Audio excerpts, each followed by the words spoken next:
গল্পকথন by Kallol চ্যানেলে আপনারা শুনছেন আশাপূর্ণা দেবীর লেখা বকুল কথা। আজ পঞ্চম পর্ব। অনুষ্ঠান উদ্যোক্তারা তাঁদের সাহিত্য সভার সভানেত্রী ও উদ্বোধককে সসম্মানে ট্যাক্সিতে তুলে দিলেন তাদের মালা আর ফুলের তোড়া। তারপরে প্রায় করজোড়ে বললেন, অনেক কষ্ট হলো আপনাদের। কথাটা বলতে হয় বলেই বললেন, নইলে মনে জানেন কষ্ট আবার কি। গাড়ি করে নিয়ে এসেছি, গাড়িতে চড়িয়ে ফেরত পাঠাচ্ছি, বাড়তির মধ্যে মঞ্চ দিয়েছি, মাইক দিয়েছি, একরাশ শ্রোতার সামনে বসে ধানাই পানাই করবার সুযোগ দিয়েছি। আরামসেই কাটিয়ে দিলে তোমরা এই ঘন্টা 2-3 সময়। কষ্ট যা তা আমাদেরই। কন্যাদায়ের অধিক দায় মাথায় নিয়ে আমরা তোমাদের বাড়িতে বারবার ছুটেছি, মাথায় করে নিয়ে এসেছি, ঘাড়ে করে নিয়ে যাচ্ছি। তবু সৌজন্যের একটা প্রথা আছে, তাই ওরা হাত কঁচলে বলেন, আপনাদের খুব কষ্ট হলো। তাই এরাও সৌজন্যের রীতি পদ্ধতিতে অজ্ঞ নয়, তাই বললেন, সে কি কষ্ট বলছেন কেন? বড় আনন্দ পেলাম। আমাদের অনেক ভুল ত্রুটি রয়ে গেছে, ক্ষমা করবেন। ছি, এ কি কথা? না, এসব বলে লজ্জা দেবেন না। আচ্ছা, নমস্কার, যাব আপনার কাছে। এটা মানস হালদারের উদ্দেশ্যে, কারণ তিনি একটা কাগজের সম্পাদক। আচ্ছা, নমস্কার। গাড়িটা কারো ঘরের গাড়ি হলে হয়তো এই সৌজন্য বিনিময়ের পালা আরও কিছুক্ষণ চলত। ট্যাক্সি ড্রাইভারের অসহিষ্ণুতায় তাড়াতাড়ি মিটল। গাড়ি ছেড়ে দিল। পিঠে ঠেস দিয়ে গুছিয়ে বসলেন সভানেত্রী অনামিকা দেবী আর উদ্বোধক মানস হালদার। প্রধান অতিথি চক্রপাণি চট্টোপাধ্যায়? না, তিনি এসব সৌজন্য বিনিময়ের ধার ধারেননি। নিজের গাড়িতে বাড়ি চলে গেছেন একটিমাত্র গান শুনেই। এরা দুজন গাড়িহীন এবং একই অঞ্চলের অধিবাসী, কাজেই একই গতি। মানস হালদারের যত্ন সহকারে লেখা ফুলস্কেপ কাগজের গোছা অপঠিত অবস্থায় পকেটে পড়ে আছে। সময় সংক্ষেপের আবেদনে যা হোক কিছু বলে সারতে হয়েছে। মনের মধ্যে সেই অপঠনের উষ্মা। যদিও নিজে তিনি একটা সাপ্তাহিকের সম্পাদক, কাজেই শ্রমটা মাঠে মারা যাবার ভয় নেই। স্বনামে বেনামে বা ছদ্মনামে পত্রস্থ করে ফেলবেন সেটাকে। তবু মাইকে মুখ দিয়ে 10 জন সুধীবৃন্দের সামনে ভাষণ দেওয়ার একটা আলাদা সুখ আছে। সেই সুখটা থেকে তো বঞ্চিত হলেন। গাড়িটা একটু চলতেই মানস হালদার ক্ষোভতপ্ত স্বরে বলে ওঠেন, এরা সব কেনই যে পায়ে ধরে ধরে ডেকে আনে? আসল ভরসা তো আর্টিস্টরা। অনামিকা দেবী মৃদু হেসে বলেন, ওদের দোষ কি? জনগণ যা চায় তা সে শুধু ওদের ডাকলেই হয়, সাহিত্য কেন? প্রোগ্রামও তেমনি লম্বা। এক আসনে ব্রহ্মা বিষ্ণু মহেশ্বর ইন্দ্র চন্দ্র বরুণ বায়ু সবাইকে বসানো চাই। এক খুরে সবাইয়ের মাথা মুড়বে, এক তলোয়ারে সবাইয়ের গর্দান নেবে। গোড়ায় যে গায়কদের বসিয়ে দিয়েছে তারা কি বলুন তো? অনামিকা দেবী ওর উত্তেজনায় কৌতুক অনুভব করেন, মৃদু হাসির সঙ্গে বলেন, আহা, ওইভাবেই তো নতুনেরা তৈরি হবে। তৈরি? মানস হালদার মনের ঝাঁঝকে মুক্তি দিয়ে বলে ওঠেন, ওই দাঁতুচু ছেলেটা জীবনও তৈরি হবে বলে আপনার বিশ্বাস? এসব কথার উত্তর দেওয়া বড় মুশকিল। নেহাত সৌজন্যের জন্য একটু সায় দিয়ে বসলেই হয়তো পরে তার কানে ফিরে আসবে তিনি নাকি নতুনদের বেজায় অবজ্ঞা করেন এবং ওই অনুষ্ঠান সম্পর্কে কড়া সমালোচনা করেছেন। এই অভিজ্ঞতা আছে অনামিকা দেবীর। যে প্রসঙ্গের মধ্যে তিনি হয়তো এতটুকু সায় দেওয়ার কথা উচ্চারণ করেছেন, সেই প্রসঙ্গের পুরো বক্তব্যের দায়িত্বই তার উপরে বর্তেছে। অমুক এসে অন্য এক অমুকের কথা তার কাছেই পেশ করে গেছেন। দেখতে দেখতে ক্রমশ সাবধান হয়ে গেছেন অনামিকা দেবী। তাই মৃদু হেসে বলেন, অবিশ্বাসেরও কিছু নেই, অভ্যাসে কি না হয় চেষ্টায়। মানস হালদার ক্ষুব্ধ গলায় বলেন, এটা আপনার এড়িয়ে যাওয়া কথা। আমরা অনেক জ্বালায় জ্বলি, কাজে আপনার মতো অত ভদ্রতা করে কথা বলে উঠতে পারি না। জানেন বোধহয় একটা কাগজ চালাই, উইকলি, নতুন লেখক লেখিকাদের উৎসাহের প্রাবল্যে জীবন মহানিশা। কি বলবো আপনাকে, সাহিত্য জিনিসটা যে ছেলে খেলা নয়, তার জন্য যে একটা অভ্যাস দরকার, চেষ্টা ও নিষ্ঠা দরকার, তা মানতেই চায় না। একটা লিখল, তক্ষুনি ছাপবার জন্য নিয়ে এলো। আমাদের কি, সব ওয়েস্ট পেপার বাস্কেটে চালান করে দিই। কিন্তু অনামিকা দেবী বলেন, ওর মধ্যে সম্ভাবনার বীজও থাকতে পারে তো, একেবারে না দেখে। কি করা যাবে বলুন? বস্তা বস্তা লেখা জমে উঠেছে দপ্তরে। দেশশুদ্ধ সবাই যদি সাহিত্যিক হয়ে উঠতে চায়, তবু লেখক তৈরি করা, নতুন কলমকে স্বাগত জানানো তো সম্পাদকেরই ডিউটি। ওসব সেকালে কথা অনামিকা দেবী। যেকালে নতুনদের মধ্যে নম্রতা ছিল, ভব্যতা ছিল, প্রতীক্ষার ধৈর্য ছিল, আর একালে একটুতেই অধৈর্য, নিজের প্রতি অগাধ উচ্চ ধারণা, এবং শুধু লেখা ছাপা হবার আনন্দেই বিগলিত নয়, সঙ্গে সঙ্গে দক্ষিণার প্রত্যাশা। না, দেশের 12টা বেজে গেছে বলে পকেট থেকে রুমাল বার করে কপালের ঘাম মোছেন মানস হালদার। ভদ্রলোক অল্পেই উত্তেজিত হন, তা বোঝা গেল। অনেকেই হয়, দেখে কৌতুক লাগে। অনামিকা দেবী কখনোই খুব বেশি উদ্বেলিত হন না খুব বেশি উত্তেজিত। কিছুক্ষণ আগেই যে বলছিলেন আমাদের ভূমিকাটাই তো দর্শকের, সেটা হয়তো কেবলমাত্র কথার কথাই নয়, প্রায় দর্শকের নির্লিপ্ত মন নিয়ে জীবনটাকে দেখে আসছেন তিনি। হয়তো তার এই প্রকৃতি গড়ে ওঠার পেছনে তার মায়ের প্রকৃতি কিছুটা কাজ করেছে, অর্থাৎ মায়ের প্রকৃতির দৃষ্টান্ত। বড় বেশি আবেগপ্রবণ ছিলেন অনামিকা দেবীর মা সুবর্ণলতা, বড় বেশি স্পর্শকাতর। সামান্য কারণেই উদ্বেলিত হতেন তিনি, সামান্যতেই উত্তেজিত। তার মানে সেই সামান্যগুলি তার কাছে সামান্য ছিল না। সংসারের অন্য আর সকলকে যা অনায়াসেই সয়ে নিতে পারে, তিনি তার মধ্য থেকে কুশ্রিতা দেখে বিচলিত হতেন, রুচিহীনতা দেখে পীড়িত হতেন। মানুষের নীচতা, ক্ষুদ্রতা, হীনতা, দৈন্য তাকে যেন হাতুড়ির আঘাত হানত। সেই আঘাতে চূর্ণ হতেন তিনি। অনামিকা দেবীর বয়স যখন নিতান্তই তরুণী, তখন মা মারা গেছেন। তবু তখনই তিনি মায়ের এই মূঢ়তায় দুঃখ বোধ করতেন। মায়ের ওই সদা উদ্বেলিত বিদীর্ণ হয়ে যাওয়ার চিত্তের দিকে তাকিয়ে করুণা বোধ করতেন। বুঝতে পারতেন না সাধারণ ঘটনাগুলোকে এত বেশি মূল্য কেন দেন তিনি। পরে বুঝেছেন মানুষ সম্পর্কে মার বড় বেশি মূল্যবোধ ছিল বলেই এত দুঃখ পেয়েছেন। পৃথিবীর কাছে বড় বেশি প্রত্যাশা ছিল অনামিকা দেবীর মার। মানুষ নামের প্রাণীদের তিনি মানুষ শব্দটার সংজ্ঞার সঙ্গে মিলতে বসতেন। এই ভুল অঙ্কটা কষতে বসে জীবনের পরীক্ষায় শুধু ব্যর্থই হয়েছিলেন মহিলা, আর পৃথিবীর আঘাতে চূর্ণ হয়ে যাওয়া সেই প্রত্যাশার পাত্রখানার দিকে তাকিয়ে দেখতে দেখতে নিজেও চূর্ণ হয়ে গিয়েছিলেন। মাকে বুঝতে পেরেছিলেন অনামিকা, আর সেই চূর্ণ হয়ে যাওয়ার দৃশ্য থেকেই এই পরম শিক্ষাটি অর্জন করেছেন তিনি। মানুষ সম্পর্কে ভুল অঙ্ক কষতে বসেন না। কি হল অনামিকা দেবী, আপনি হঠাৎ চুপ করে গেলেন যে? বললেন মানস হালদার। নতুন লেখকদের সম্পর্কে আপনার যেন বেশ মমতা রয়েছে মনে হচ্ছে। তা থাকতে পারে, তাদের মুখোমুখি তো হতে হয়নি কখনো। অনামিকা দেবী বললেন, তাই হবে হয়তো। মুখোমুখি হতে হলে বোধহয় আপনাদের জন্যই মমতা হতো। হ্যাঁ, তাই হতো, দৃঢ়স্বরে বললেন মানস হালদার। তাছাড়া আজকালকার কবিতার মাথামুন্ডু কিছুই তো বুঝতে পারি না।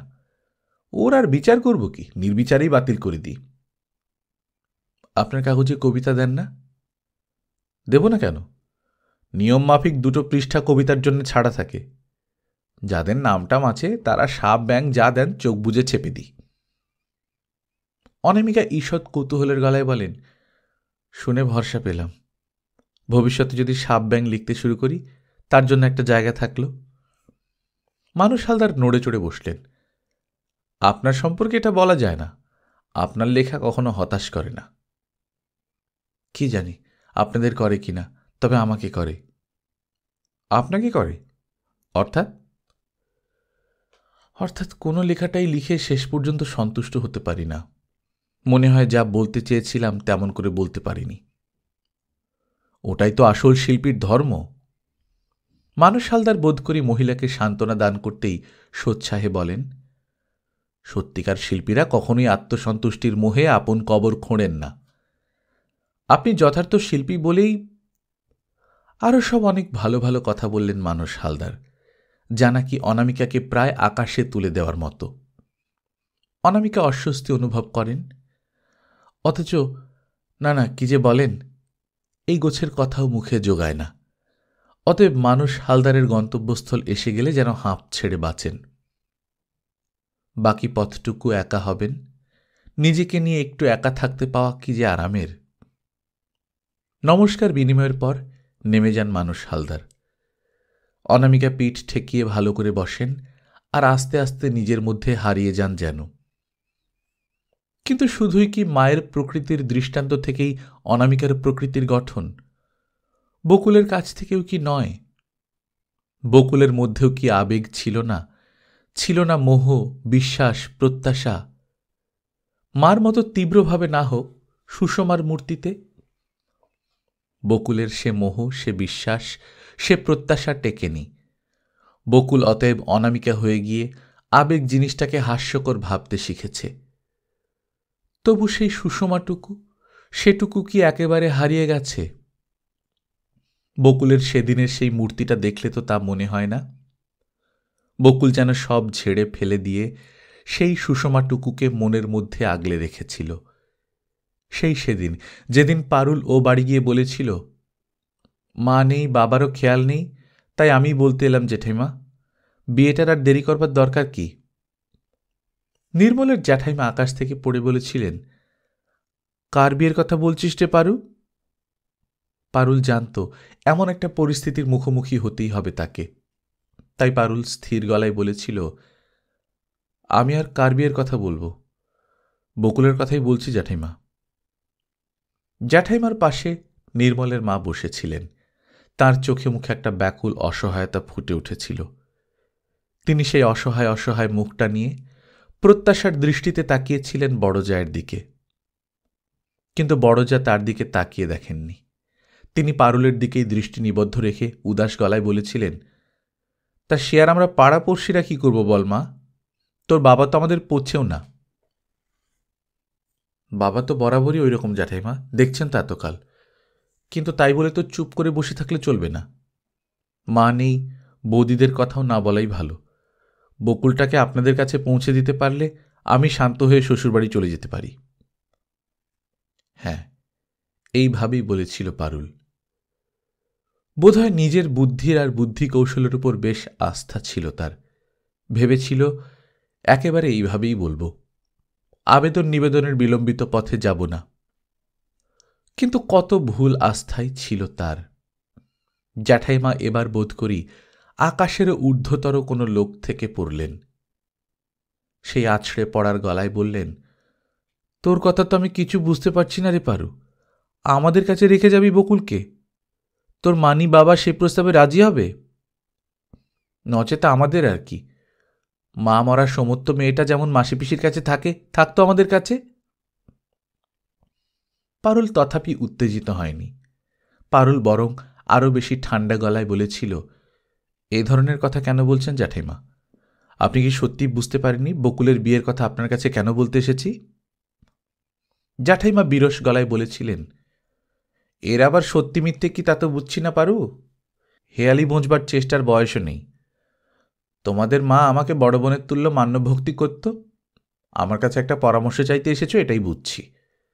এছাড়া আর কি তা তো জানি না। নির্মলের মা এই সময় একটুখানি চাপা ব্যাকুলতায় অস্ফুটে বলে উঠেছিলেন, দিদি। দিদি সেই অস্ফুটের প্রতি কান দেননি।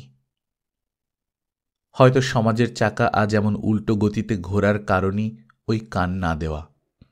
যারা ক্ষমতার আসনে বসেছেন, গদির অধিকার পেয়েছেন, তারা ওই অস্ফুট ধ্বনির দিকে কান দেওয়ার প্রয়োজন বিবেচনা করেননি।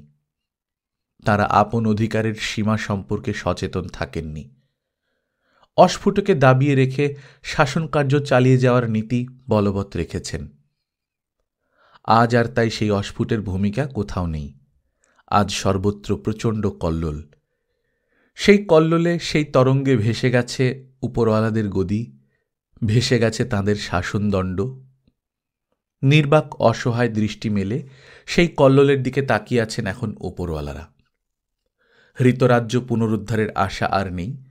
শুধু যে কেবলমাত্র গুরুজন এই পদমর্যাদায় যা খুশি আর করা চলবে না তাই নয়, যারা এসে বসল গদিতে সেই লঘুজনদের কাছে মৌন হয়ে থাকতে হয়। ইতিহাসের শিক্ষা হয়তো এই নিয়মেই চলে। কিন্তু নির্মলের মায়ের দল নিহত হল মধ্যবর্তী যুদ্ধে। অতএব তখন তার ক্ষমতায় ওই দিদি ডাকটুকু ছাড়া আর কিছু কুলোতো না। আর এখন না, এখনের কথা থাক। তখন দিদি সেদিকে তাকালেন না। দিদি বললেন, দুধ চড়িয়ে আসনি তো ছোট বউ? ছোট বউ মাথা নাড়লেন। ছোট বউ পারুলের দিকে তাকাতে পারছিলেন না বলে দেয়ালের দিকে তাকিয়ে রইলেন। পারুল বলল, আমারই ভুল হয়েছিল জ্যাঠাইমা। এভাবে বললে আপনি খেয়াল করতে পারবেন না সেটা খেয়াল করতে পারিনি। স্পষ্ট করেই বলি, নির্মলদার সঙ্গে বকুলের বিয়ের কথা বলতেই আমার আশা। অনেক বড় হয়ে যাচ্ছে বকুল, আর নির্মলদাও তো কাজকর্ম করছে। জ্যাঠাইমা পারুলকে সব কথাগুলো বলে নেবার সময় দিয়েছিলেন।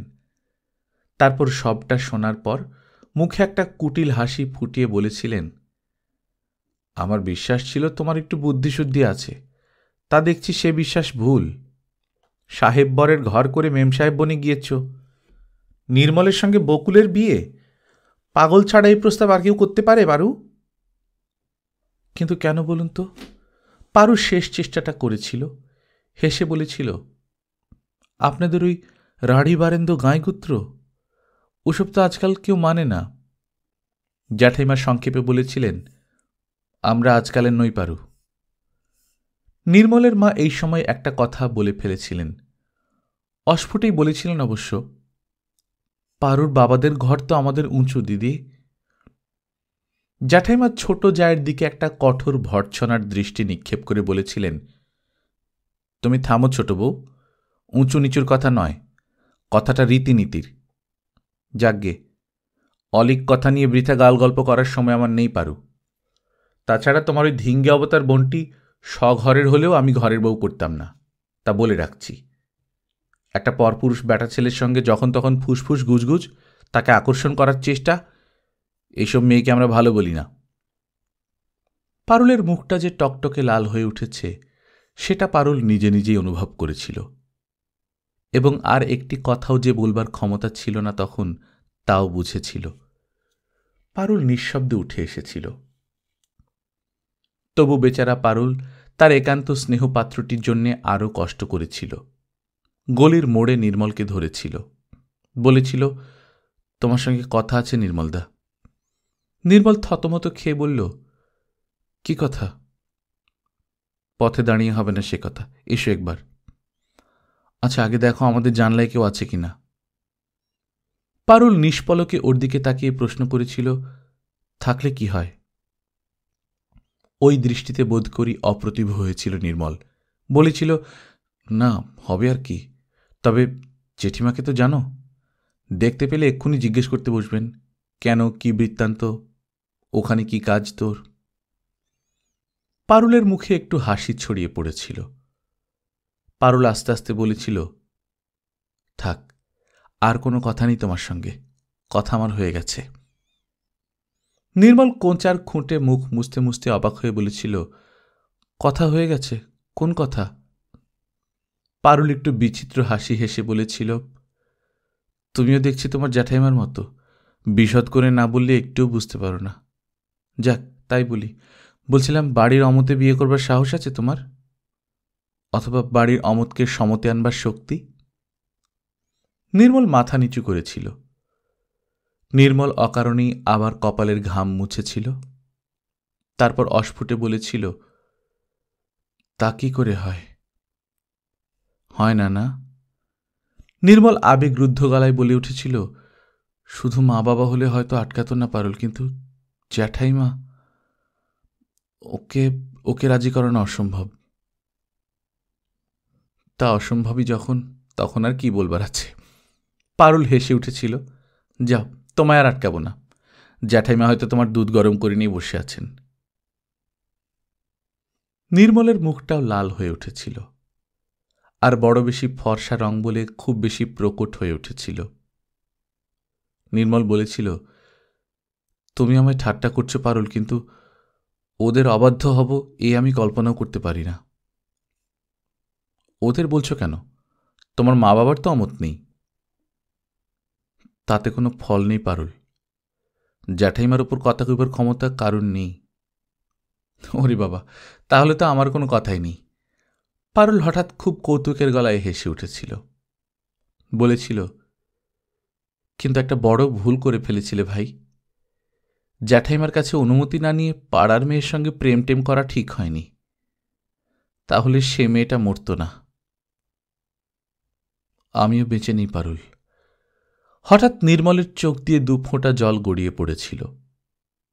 কোঁচার কাপড় দিয়ে সেই জলটুকু মুছতে মুছতে চলে গিয়েছিল নির্মল। আমার মনের অবস্থা বুঝবার ক্ষমতা তোমাদের কারোরই নেই পারুল। পারুলের কি সেই দিকে তাকিয়ে মমতা হয়েছিল? না, পারুল বড় নির্মম। পারুলের ঘৃণা হয়েছিল। পারুল বলেছিল মাটির পুতুল। কিন্তু বকুলের মনে ওই মাটির পুতুলটার জন্যে অনেকখানি মমতা ছিল। সুসময় মোড়া সেই মমতাটুকু বকুলের কোনো একখানে রয়ে গেছে। পারুল বরের কাছে যাবার সময় বলে গিয়েছিল, বুঝতে পারিনি স্রেফ একটা মাটির পুতুলকে হৃদয় দান করে বসে আছিস তুই। না বুঝে তোর ভালো করতে গিয়ে শুধু ছোটই করলাম তোকে। বকুল বলেছিল, ছোট হলাম না ভাবলে আর কে ছোট করতে পারে শেষদি? পারুল বলল, ওটা তত্ত্বকথা। ও দিয়ে শুধু মনকে চোখ ঠাড়া যায়। ভেবে দুঃখ হচ্ছে, এমন ছাই প্রেম করলি যে একটা মাটির গণেশকে তার জেঠের আঁচল তলা থেকে টেনে বার করে আনতে পারলি না। বকুল বলেছিল, থাম শেষদি, বাবার মতোই বলি, জীবনটা নাটক নভেল নয়।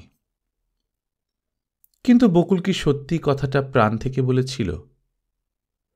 বকুলের সেই অপাত্রে দান করে বসা হৃদয়টা কি নাটক নভেলের নায়িকাদের মতোই বেদনায় নীল হয়ে যায়নি? যায়নি যন্ত্রণায় জর্জরিত হয়ে? গভীর রাত্রিতে সারা বাড়ি যখন ঘুমিয়ে অচেতন হয়ে যেত, তখন বকুল জেগে জানলায় দাঁড়িয়ে দেখতে চেষ্টা করত নাকি ও বাড়ির 3 তলার ঘরটায় এখন আলো জ্বলছে না অন্ধকার? না, ওই আলো অন্ধকারের মধ্যে কোনো লাভ লোকসান ছিল না বকুলের। তবু বকুলের ওই আলোটা ভালো লাগত। বকুলের ভাবতে ভালো লাগত, ওই 3 তলার মানুষটাও ঘুমোতে পারছে না, ও জেগে জেগে বকুলের কথা ভাবছে। এই ভাবনাটা নভেলের নায়িকাদের মতোই নয় কি? এছাড়াও অনেক সব অবাস্তব কল্পনা করত বকুল।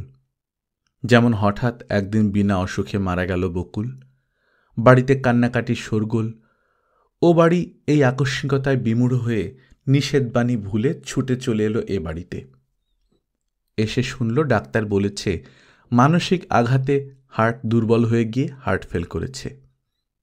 সেই কথা শুনে মাটির পুতুলের মধ্যে উঠত দুরন্ত প্রাণের চেতনা। শূন্যে মাথা ঠুকে ঠুকে ভাবত সে, কি মূর্খ আমি, কি মূঢ়। হ্যাঁ, বিনিদ্র রাত্রির দুর্বলতায় এইরকম এক একটা নেহাত কাঁচা লেখকের লেখা গল্পের মতো গল্প রচনা করত বকুল। কিন্তু বেশি দিন নয়, খুব তাড়াতাড়ির মধ্যেই ও বাড়িতে অনেক আলো জ্বলল একদিন। ওই 3 তলার ঘরটায় সারা রাত্রি ধরে অনেক আলো ঝলসালো। সেই আলোয় আত্মস্থ হয়ে গেল বকুল। আর ওই কাঁচা গল্পগুলো দেখে নিজেরই দারুণ হাসি পেল তার। ভাবল, ভাগ্যিস মনে মনে লেখা গল্পের খবর কেউ জানতে পারে না। কিন্তু বকুল কি ওই আলোটা শুধু নিজের ঘরে বসেই দেখল? বকুল ওই আলোর নদীতে একবার ঘট ডোবাতে গেল না? তাও গেল বই কি, বকুল তো নাটক নভেলের নায়িকা নয়। নির্মলের বাবা নিজে এসেছিলেন লাল চিঠি হাতে করে। স্বনির্বন্ধ অনুরোধ জানালেন বকুলের বাবার কাছে, আমারই প্রথম কাজ দাদা, সবাইকে যেতে হবে, দাঁড়িয়ে থেকে তদবির করে কাজটি সম্পন্ন করতে হবে।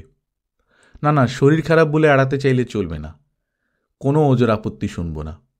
বৌমাদের ডেকে আমার হয়ে বলুন ও বাড়ির কাকা বলে যাচ্ছেন, গায়ে হলুদের দিন আর বৌভাতের দিন এই 2 দিন এ বাড়িতে উনুন জ্বলবে না। ছেলেপুলে সবাই ও বাড়িতেই চা জলখাবার খাওয়া দাওয়া।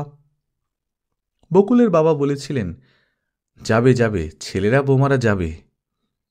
শুধু ছেলেরা বৌমারা নয় দাদা। নির্মলের বাবা নির্বেদ সহকারে বলেছিলেন, নাতি নাতনি সবাইকে নিয়ে আপনাকেও যেতে হবে। আর নির্মলের মা বিশেষ করে বলে দিয়েছেন বকুল যেন নিশ্চয়ই যায়। তার উপর তিনি অনেক কাজের ভরসা রাখেন। হয়তো বকুলের যাওয়া সম্পর্কে ওদের একটা সন্দেহ ছিল, তাই এভাবে বিশেষ করে বলেছিলেন বকুলকে। বকুলের বাবা প্রবোধবাবু এই সময় তার বাতের ব্যথা ভুলে সোজা হয়ে বসে বলেছিলেন, বৌমাকে বলো ভাই, বকুলের কথা আমি কিছু বলতে পারছি না। বয়স্থা কুমারী মেয়ে, বুঝতেই পারছ, 5 জনের সামনে একটা লজ্জা। তা বকুলদের আমলে বাস্তবিকই ওতে লজ্জা ছিল। বয়স্থা কুমারী মেয়েকে চোরের অধিক লুকিয়ে থাকতে হতো। প্রবোধবাবু বাহুল্য কিছু বলেননি, কিন্তু নির্মলের বাবা সেটা উড়িয়ে দিলেন। হয়তো মেয়েটাকে তারা বিশেষ একটু স্নেহ দৃষ্টিতে দেখতেন বলেই মমতার বশে ওর সঙ্গে সম্পর্কটা সহজ করে নিতে চাইলেন। বললেন, এ তো একই বাড়ি দাদা, বাড়িতে বিয়ে হলে কি করতে বলুন? বকুলের বাবা অনিচ্ছের গলায় বললেন, আচ্ছা বলবো।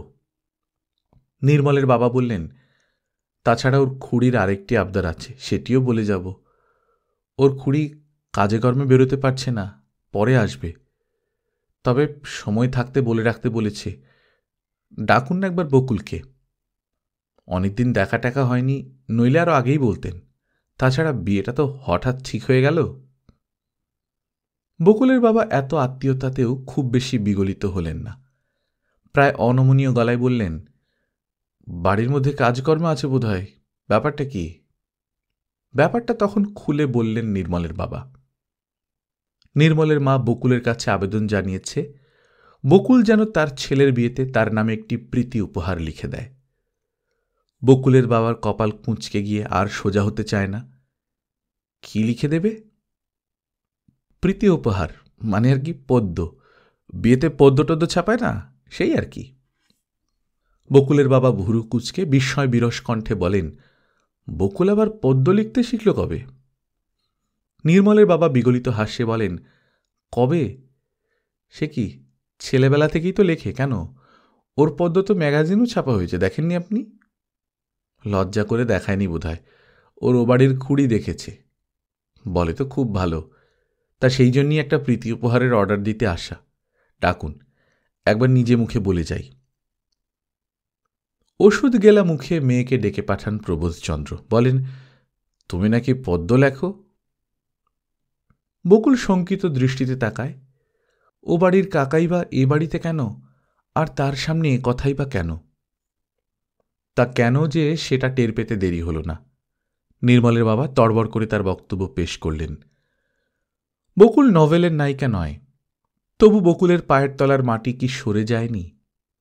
বকুলের কি মনে হয়নি কাকিমা কি সত্যি অবোধ, না নিতান্তই নিষ্ঠুর? বকুলের সমস্ত সত্তা কি একবার বিদ্রোহী হয়ে উঠতে চায়নি এই নির্মম চক্রান্তের বিরুদ্ধে? কেন, কেন তাকে যেতে হবে নির্মলের বিয়ে দেখতে? কেন তাকে নির্মলের বিয়ের পদ্য লিখতে হবে? উপন্যাসের নায়িকা না হলেও এ কথা কি ভাবেনি বকুল? মানুষের এই নিষ্ঠুরতায় বকুল কি ফেটে পড়তে চায়নি? হয়তো সবই হয়েছিল, তবু বকুল অস্ফুটে বলল, আচ্ছা। আপনার বকুলের মতো মেয়ে এই যুগে হয় না দাদা। নির্মলের বাবা হৃষ্টচিত্তে বলেন, ওর খুড়ি তো সুখ্যাতি করতে করতে। বকুলের ইচ্ছে হলো চেঁচিয়ে বলে ওঠে, আপনি থামবেন? কিন্তু বকুলের শরীরের ভেতরটা থরথর করা ছাড়া আর কিছু হল না। নির্মলের বাবা হৃষ্টচিত্তে চলে গেলেন। আরও একবার সবাই মিলে নেমন্তন্ন খাবার জন্য স্বনির্বন্ধ অনুরোধ জানিয়ে গেলেন। হয়তো ওই মানুষটা সত্যি অজ্ঞ, অবোধ, কারণ নির্মলের মা পারুলের প্রস্তাবের কথাটুকু ছাড়া আর কিছুই বলেননি তাকে। কি বা বলবেন? বকুল আর নির্মলের ভালোবাসার কথা? তাই কি বলা যায়? চলে যাবার পর ফেটে পড়েছিলেন প্রবোধচন্দ্র। বলেছিলেন, অমনি বলে দিলি? আচ্ছা, লজ্জা করল না তোর, হারামজাদি? বকুল বলেছিল, ওদের যদি চাইতে লজ্জা না করে থাকে, আমার কেন দিতে লজ্জা করবে বাবা? এই সেদিন অত বড় অপমানটা করল ওরা। অপমান মনে করলি অপমান। বকুল সে যুগের মেয়ে হলেও বাপের সঙ্গে খোলাখুলি কথা কয়েছিল। বিয়ের মতো মেয়ে ছেলে থাকলেই লোকে সম্বন্ধ করতে চেষ্টা করে, করলে কি সব জায়গায় হয়? তা বলে সেটা না হলে তারা শত্রু হয়ে যাবে? প্রবোধচন্দ্র এইরকম উন্মুক্ত কথায় থতমত খেয়ে বলেছিলেন, তুমি পারলেই হলো। পারুলবালা তো অনেক রকম কথা বলে গেলেন কি না? শেষদির কথা বাদ দিন, বলে সব কথায় পূর্ণচ্ছেদ টেনে দিয়েছিল বকুল। হ্যাঁ, তারপর স্নেহের সুনির্মলের শুভ বিবাহে স্নেহ উপহার লিখে দিয়েছিল বকুল নির্মলের মার নাম দিয়ে। সে পদ্য পড়ে ধন্যি ধন্যি করেছিল সবাই। নির্মলের মা বলেছিলেন, আমি তো তোকে কিচ্ছু বলে দিইনি বাছা, তবু আমার মনের কথাগুলি সব কি করে বুঝে নিলি মা? কি করিবে আমার মনের মতো লিখলি? বকুল শুধু হেসেছিল। নির্মলের মার চোখ দিয়ে হঠাৎ জল পড়েছিল। তিনি অন্যদিকে চোখ ফিরিয়ে বলেছিলেন, ভগবানের কাছে তোর জন্য প্রার্থনা করি মা, তোর যেন রাজাবর হয়। শুনে বকুল আরেকটু হেসেছিল। সেই হাসিটাকে স্মরণ করে অনামিকা দেবীও এতদিন পর একটু হাসলেন। নির্মলের মার সেই আশীর্বাদটা স্রেফ অকেজো হয়ে পড়ে থেকেছে। নির্মলের মা ছলছল চোখে আবারও বলেছিলেন, তোর জন্যে ভগবান অনেক ভালো রেখেছেন, অনেক ভালো। তা এ ভবিষ্যৎবাণীতে হয়তো ভুল হয়নি তার। বকুল হয়তো অনেক ভালোই পেয়েছে, অনেক ভালো, ভাবলেন অনামিকা দেবী। বকুল বউ দেখতে তিনতলায় উঠে গিয়েছিল। বকুল আর সেদিন জ্যাঠাইমার তীক্ষ্ণ দৃষ্টিকে গ্রাহ্য করেনি। বকুল বউ দেখেছিল, নেমন্তন্ন খেয়েছিল, মেয়েদের দিকে পরিবেশনও করেছিল। আবার পরদিন নির্মলের মার কাছে বসে বউয়ের মুখ দেখানি গহনা, টাকা, জিনিসপত্রের হিসাব লিখে রেখেছিল। সেই সূত্রে অদ্ভুত একটা হৃদ্যতা হয়ে গেল নির্মলের বউয়ের সঙ্গে। ব্যাপারটা অদ্ভুত বই কি, এমন ঘটে না, তবু কিছু কিছু অদ্ভুত ঘটনাও ঘটে জগতে মাঝে মাঝে। হিসেব মেলানোর কাজ হচ্ছিল। বউ অদূরে ঘুমটা ঢাকা হয়ে বসে বসে ঘামছিল। শাশুড়ির উপস্থিতিতে কোনো কথা বলেনি। কি একটা কাজে তিনি উঠে যেতে ঘোমটা নামিয়ে মৃদু অথচ পরিষ্কার গলায় বলে উঠল, নেমন্তন্ন খেতে এসে এত খাচ্ছ কেন? বকুল এই প্রশ্নের জন্য প্রস্তুত ছিল না, তাই একটু চমকালো। ভাবল, বউ আমায় চিনলে কি করে? তারপর আবার ভাবল, এই প্রশ্নের অর্থ কি? বড় জেঠির কাছে তালিম নিয়ে যুদ্ধে নামল নাকি বকুলের সঙ্গে? হ্যাঁ, এই ধরনের একটা সন্দেহ মুহূর্তে কঠিন করে তুলেছিল বকুলকে। বকুল তাই নিজেও যুদ্ধে নামতে চাইল। স্থির আর শক্ত গলায় বলল, আমার সঙ্গে যে শুধু নেমন্তন্ন খাওয়ারই সম্পর্ক, এ কথা আপনাকে কে বলল? বউ চোখ তুলে তাকিয়েছিল। দীর্ঘ পল্লবাচ্ছাদিত গভীর কালো দুটি চোখ। নির্মলের বউ খুব সুন্দরী হচ্ছে, এই কথাটা আগে থেকেই শুনেছিল বকুল। বউ আসার পর দেখে বুঝেও ছিল। ধন্যি ধন্যিটা কানেও এসেছিল, তবু ঠিক ওই মুহূর্তটার আগে বুঝি অনুধাবন করতে পারেনি সেই সৌন্দর্যটি কি মোহময়। ওই গভীর চোখের ব্যঞ্জনাময় চাহনির মধ্যে যেন অনেক কিছু লুকোনো ছিল, ছিল অনেকখানি হৃদয়, যে দিকটার কথা এই পর্যন্ত আদৌ চিন্তা করেনি বকুল।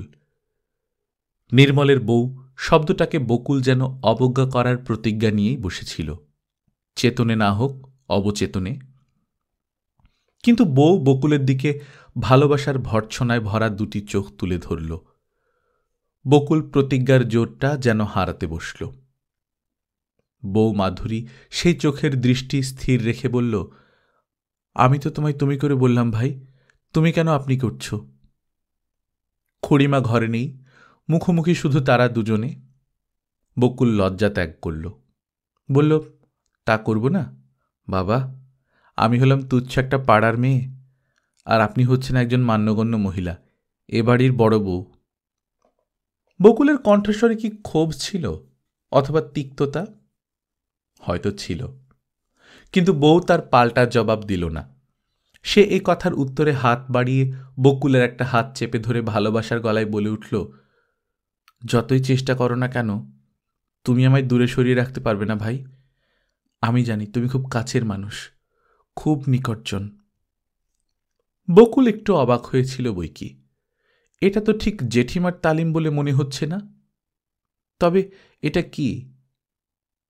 বকুলের গলার স্বর থেকে বোধ করি তার অজ্ঞাতসারেই ক্ষোভ আর তিক্ততাটা ঝরে পড়ে গিয়েছিল।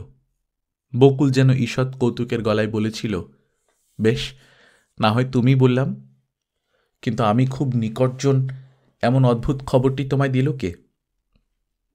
মাধুরী বউ খুব মিষ্টি একটা হেসে বলেছিল, যে দেবার সেই দিয়েছে, সব কথাই বলেছে কালামায়। মুহূর্তে আবার কঠিন হয়ে উঠেছিল বকুল। রাগে আপাদমস্তক জ্বলে গিয়েছিল তার। ও, ফুলশয্যার রাত্রেই বউয়ের কাছে হৃদয় উজাড় করা হয়েছে। না জানি নিজের গা বাঁচিয়ে আর বকুলকে অপমানের সমুদ্রে ডুবিয়ে কত কৌশলেই করা হয়েছে সেটি। নির্মল এত নীচ, অসার, ক্ষুদ্র, অথবা তা নয়, একেবারে নির্বোধ মুখ্যু। ভেবেছে কানাঘুষোয় যদি কিছু শুনে ফেলে বউ, আগে থেকেই সাফাই হয়ে থাকি। সেটা যে হয় না সে জ্ঞান পর্যন্ত নেই। বকুল অতএব কঠিন হয়েছিল। রুক্ষ গলায় বলেছিল, সব কথাই বলেছে? এক রাত্রিরই এত ভাব? তা কি বলেছে? আমি তোমার বরের প্রেমে হাবুডুবু খেয়ে মরে পড়ে আছি, তার জন্য আমার জীবন ব্যর্থ, পৃথিবী অর্থহীন, এইসব তাই করুণা করছ? বলেছিল। আশ্চর্য, বকুলের মুখ থেকেও এমন কুষ্টি কথাগুলো বেরিয়েছিল সেদিন। বকুলের মাথার মধ্যে আগুন জ্বলে উঠেছিল যেন।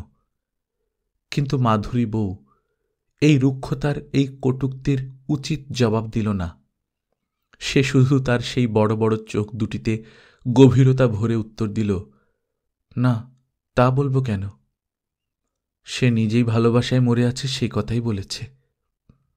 বাহ, চমৎকার! বকুল কড়া গলায় হেসে উঠেছিল। সত্যসন্ধ যুধিষ্ঠির।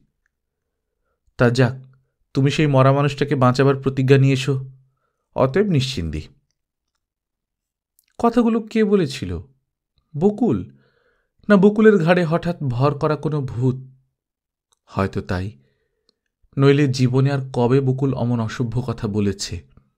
তার আগে, তার পরে? মাধুরী বউ তবুও শান্ত গলায় বলেছিল, আমি তো আর পাগল নই যে তেমন প্রতিজ্ঞা নেব। তোমাকেও কখনো ভুলতে পারবে না। বউয়ের মুখে এমন একটি নিশ্চিত প্রত্যয়ের আভা ছিল যে তাকে ব্যঙ্গ করা যায় না।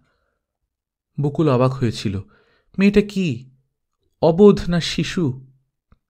ন্যাকা ভাবপ্রবণ বরের ওই গদগদ স্বীকারোক্তি হজম করে এমন অমলিন মুখে আলোচনা করছে সেই প্রসঙ্গ। তবে কি সাংঘাতিক ধড়িবাজ, কথা ফেলে কথা আদায় করতে চায়? এই সরলতা সেই কথার রুই টেনে তোলবার চার? ঠিক এই ভাষা ভঙ্গিতে না হলেও এই ভাবের কিছু একটা ভেবেছিল বকুল সেদিন প্রথমটায়। কিন্তু তারপর বকুল সেই দেবীর মতো মুখের দিকে ভালো করে তাকিয়ে দেখেছিল সেই দীর্ঘ পল্লবাচ্ছাদিত কালো কালো বড় বড় চোখের দিকে। আর দেখে যেন লজ্জায় মরে গিয়েছিল। বকুল বুঝেছিল এ এক অন্য জাতের মেয়ে, সংসারের সাধারণ মাপকাঠিতে মাপা যাবে না একে। বকুলের ভেতর একটা বোবা দাহ বকুলকে ভয়ানক যন্ত্রণা দিচ্ছিল। বাইরে ভদ্রতা আর অহংকার বজায় রাখতে রাখতে বকুল কষ্টে মরে যাচ্ছিল। কিন্তু মাধুরী বউয়ের ওই জ্বালাহীন ঈর্ষাহীন পবিত্র সরলতার ঐশ্বর্যের দিকে তাকিয়ে বকুল নিজের চিত্তদৈন্যে মরমে মরল। বকুলের সেই দাহটাও বুঝি কিছুটা স্নিগ্ধ হয়ে গেল। বকুল সহজ কৌতুকের গলায় বলল, তুমি তো আচ্ছা বোকা মেয়ে, তোমার বর একখানা পরমা সুন্দরী বউকে ঘরে এনে পাড়ার একটা কালো কোলো মেয়েকে হৃদয়ে চিরস্মরণীয় করে দেবে, আর তুমি সেই ঘটনা সহ্য করবে?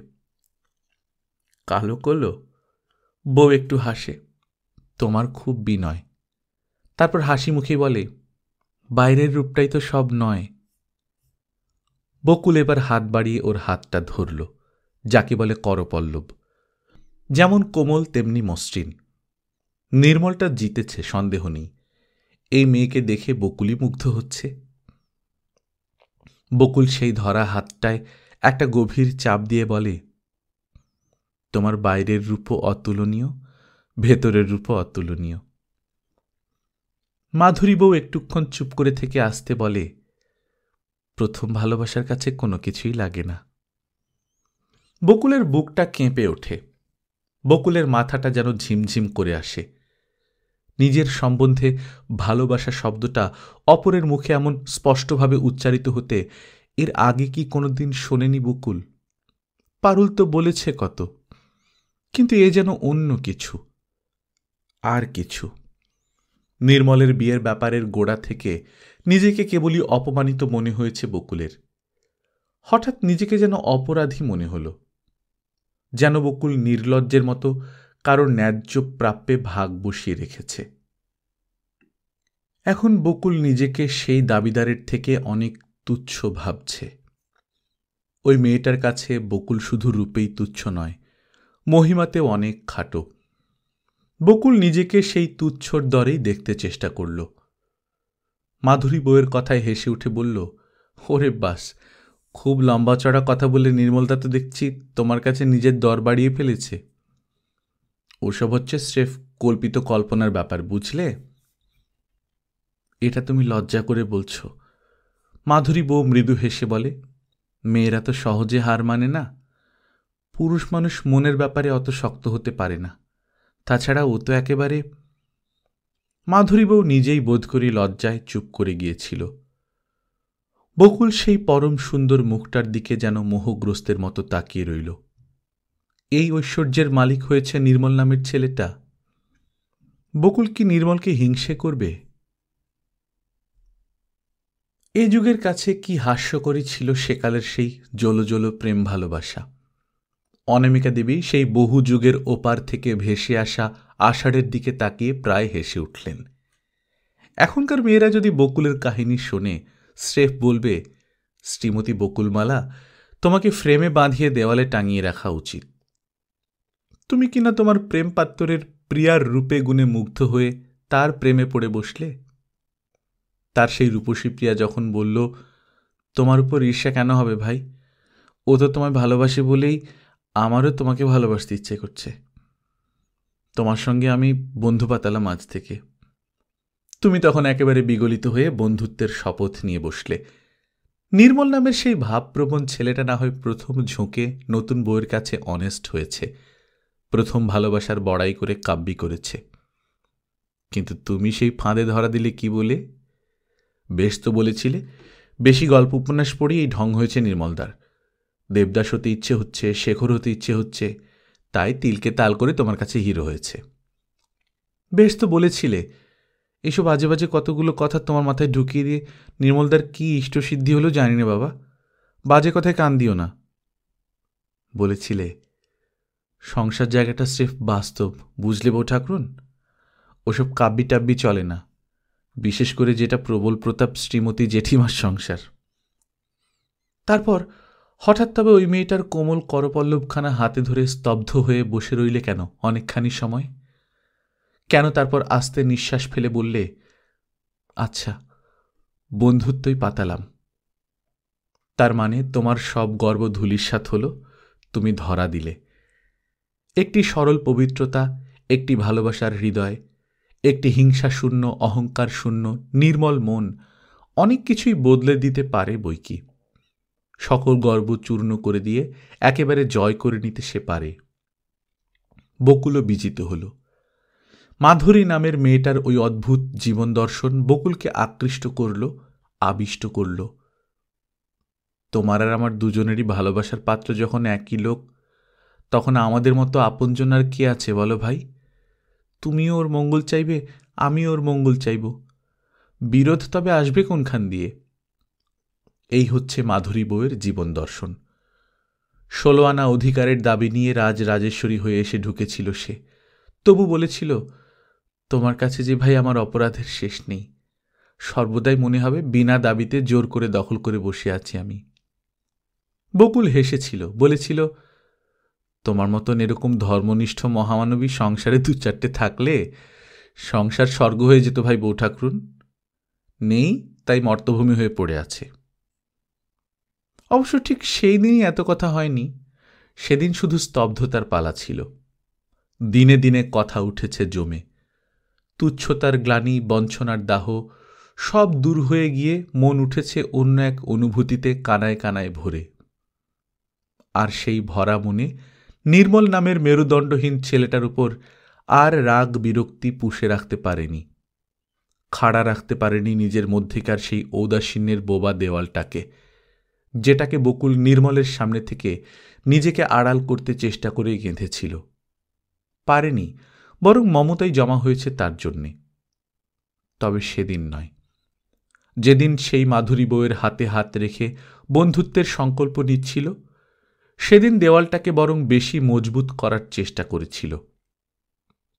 কাকিমা কোথায় যেন কোন কাজে ভেসে গিয়েছিলেন, একটু পরে নির্মল এসে দরজায় দাঁড়িয়েছিল। নিজে থেকে আসবার সাহস হতো না নির্মলের, কারণ এই ঘরে তার দুটো অপরাধের বোঝা, অথবা দুটো আতঙ্কের বস্তু, তাই ঘরে ঢুকতে ইতস্তত করছিল। বকুল যদি দেখে নির্মল নতুন বউয়ের ধারে কাছে ঘুরঘুর করছে, নিশ্চয়ই বকুল ঘৃণায় ধিক্কারে ব্যঙ্গ হাসি হেসে উঠবে। আর জ্যাঠাইমা যদি দেখেন হতভাগা গাধাটা বিয়ের পরেও ওই পাঁজি মেয়েটার আনাচে কানাচে ঘুরছে, রসাতল করে ছাড়বেন। বউয়ের কাছে না, বউয়ের জন্যে ভয় নেই নির্মলের। বউয়ের কাছে তো নিজেকে উদ্ঘাটিত করেছে সে, বলেছে তার কাছে আবাল্যের ব্যাকুলতার ইতিহাস, বলেছে ওকে ভুলতে আমার সময় লাগবে, তুমি আমায় ক্ষমা করো। বউ তখন অদ্ভুত আশ্চর্য একটা কথা বলেছিল তুমি যদি ওকে ভুলে যাও তাহলেই বরং তোমাকে কখনো ক্ষমা করতে পারবো না, মনে করব তুমি একটা অসার মানুষ। তুমি আমার দুঃখ বুঝতে পারছো মাধুরী? চোখ দিয়ে জল পড়ছিল ওর। মাধুরী বলেছিল, মানুষের প্রাণ থাকলেই মানুষের দুঃখ বোঝা যায়। তা আমাকে কি তোমার সেই রকম মন প্রাণহীন পাষাণী মনে হচ্ছে? তারপর নির্মল কি বলেছিল সে কথা অবশ্য বকুল জানে না, কিন্তু এত কথাই বা জানল কি করে বকুল? বকুল কি আড়ি পাততে গিয়েছিল নির্মলের ঘরে? না, তেমন অসম্ভব ঘটনা ঘটেনি। বলেছিল নির্মলই, ম্লান বিষণ্ণ মুখে। নির্মলের মুখে তখন চাঁদের আলোর মতো একটা স্নিগ্ধ আলোর আভাস ফুটে উঠেছিল। নির্মল তার ওই দেবীর মতো মেয়ে বউয়ের মহিমান্বিত হৃদয়ের পরিচয়ে বিমুগ্ধ হতে শুরু করেছে। নির্মল আস্তে আস্তে তার প্রেমে পড়তে শুরু করেছে তখন, আর নির্মল যেন তাই ব্যাকুল হয়ে বকুলকে বোঝাতে চেষ্টা করেছে নির্মল কত নিরুপায়। এর থেকে যদি খুব দুষ্টু পাজি ঝগড়াটা একটা মেয়ে আমার বউ হতো, নিঃশ্বাস ফেলে বলেছিল নির্মল। বকুল হেসে ফেলেছিল। বকুল যেন তখন অনেক বড় হয়ে গিয়েছিল নির্মলের চেয়ে। নির্মলের বিয়েটাকে ঘিরে যত সব ঘটনা ঘটেছিল, সেই ঘটনাগুলো যেন বকুলকে ঠেলে হঠাৎ একদিনে একটা দশক পার করে দিয়েছিল। বকুলের বৌদিরা বলেছিল, ঢের বেহায়া মেয়ে দেখেছি বাবা, ছোট ঠাকুরজির মতো এমনটি আর দেখলাম না। নইলে ওই বিয়েতে নেমন্তন্ন যায়, পদ্য লিখে দেয়। বকুলের বাবা বলেছিলেন, যেতেই হবে, বলি এত কিসের চক্ষু লজ্জা? বেশ, তাই যদি হয়, অসুখ করেছে বলে বাড়িতে বসে থাকলেই হতো, অসুখের ওপর তো কথা নেই। বকুলের দাদারা বলেছিল, কি করব, ও বাড়ির কাকা নিজে এলেন, তাই তো, নয়তো এক প্রাণীও যেতাম না। তবে ধারণা করিনি বকুল যাবে। বকুলের ভালোবাসার ইতিহাস আন্দাজে অনুমানে সকলেই জানত এবং রাগে ফুলত, আর কেবলমাত্র বড় হওয়ার অজুহাতটাকেই বড় করে তুলে ধরে তাকে শাসন করত। কিন্তু উদ্ঘাটন করেনি কেউ, খোলাখলি বলেনি কেউ। পারুলের ব্যর্থ চেষ্টাই সব উদ্ঘাটিত করতে বসল।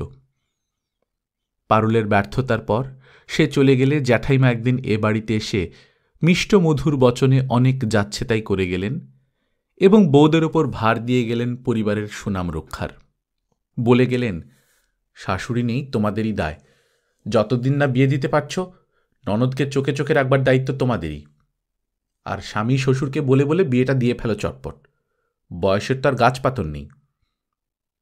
সে কথা বকুলের কানে যায়নি তা তো নয়, সেই কথার পর যে আবার কোনো মেয়ে সে বাড়িতে যায় এ বৌদিরা ভাবতেই পারেনি। অথচ বকুল গিয়েছিল।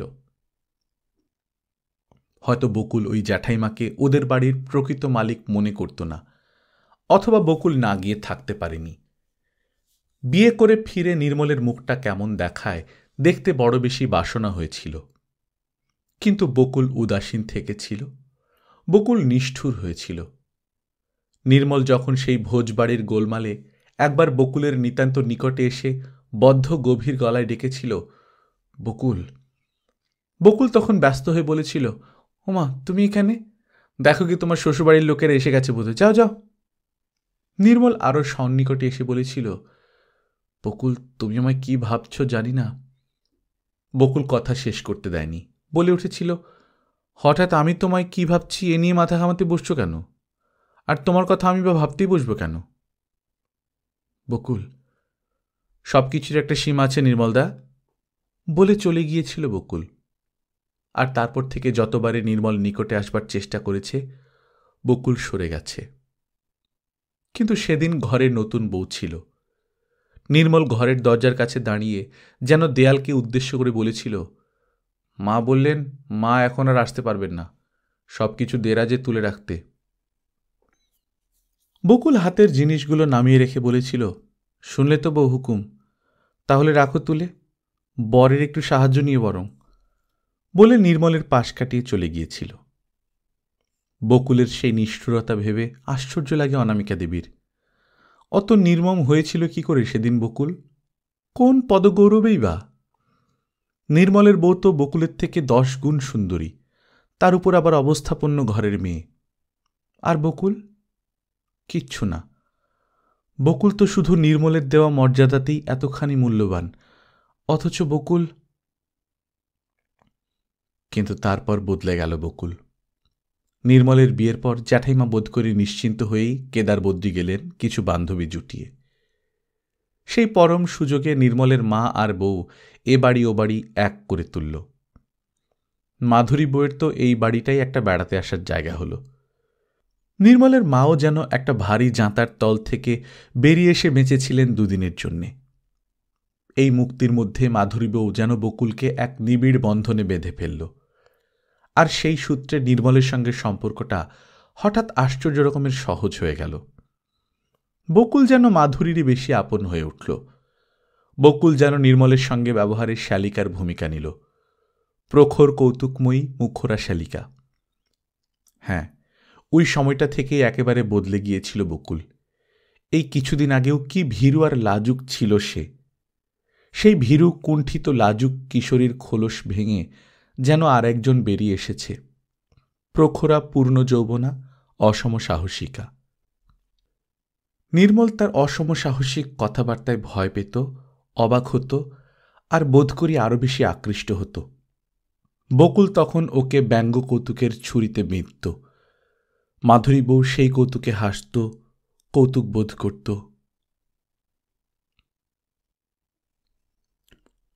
গল্পকথন বাই কল্লোল চ্যানেলে আপনারা শুনছেন আশাপূর্ণা দেবীর লেখা বকুল কথা। আজ 5ম পর্ব। আমরা নিয়মিত গল্প পাঠ করে শোনাচ্ছি। আপনারা যারা প্রথমবার মতো শুনছেন কাইন্ডলি সাবস্ক্রাইব করে নেবেন। গল্প পাঠ ভালো লাগলে বন্ধুদের সঙ্গে শেয়ার করবেন। নিজে ভালো থাকবেন, আশেপাশের লোকজনকে ভালো রাখবেন। টাটা।